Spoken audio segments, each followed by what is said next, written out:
Welcome back to Primetime News, and a special welcome to the folks watching on onespotmedia.com and on TVJ International in the Cayman Islands. Up first this evening, to a packed courtroom, Supreme Court Judge Justice Andrea Thomas today rejected an application to release dancehall entertainer Vybz Kartel and two of his co-accused from custody. Lawyers representing Vybz Kartel, whose real name is Adidja Palmer, Sean Storm Campbell and Andre St. John, applied to the court for their release following a recent Privy Council decision to quash their convictions for the murder of Clive Lizard Williams. They challenged the decision of the state to keep them in custody following the ruling, claiming their constitutional rights were being breached.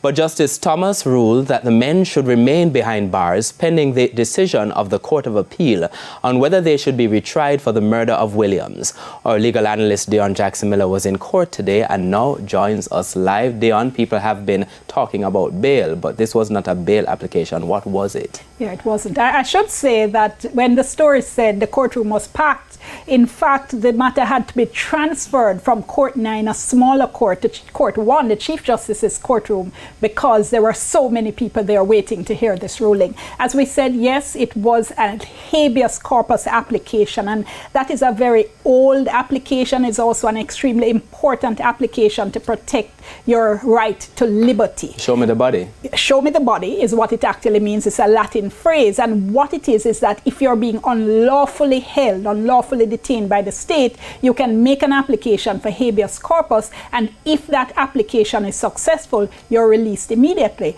And that is what Kartel and his lawyers and the other men and their lawyers were hoping for. They were arguing that following that Privy Council ruling in March, that the men were no longer convicted of anything. They were also arguing that the men were no longer charged with anything, and therefore that they were being held unlawfully. But the judge decided that to reject the application. Why? The judge rejected the application because, first of all, she looked at the process. She said the appeal process wasn't over because the Privy Council made, you might say, half a ruling. The Privy Council decided on the convictions, quashed the convictions, threw them out. But then the Privy Council said the Jamaican Court of Appeal must decide whether or not the men should be retried. And therefore, that because the appeal was still continuing, all the laws in relation to this type of situation said that the charges were still in place. The law spoke about new trials, not new charges. So the judge said it was therefore logical to conclude that the men were still on the same murder charges.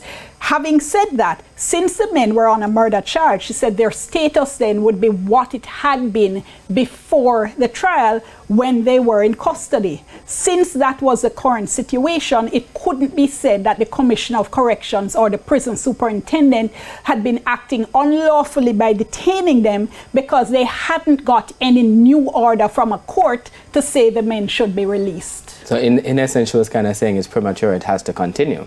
Not that it's premature, but she was, well, I guess you could say that in terms of the fact that the matter is still before the Court of Appeal, and that matter has to be determined. She says it's a Court of Appeal now that has to make a decision as to what happens in the matter. Thanks so much, Dion Jackson Miller, legal correspondent there, covering the trial of Vybz Kartel, or the ruling in this specific case. Meanwhile, the dancehall entertainers' fans were left disappointed after the judge's ruling. Kirk Wright has details.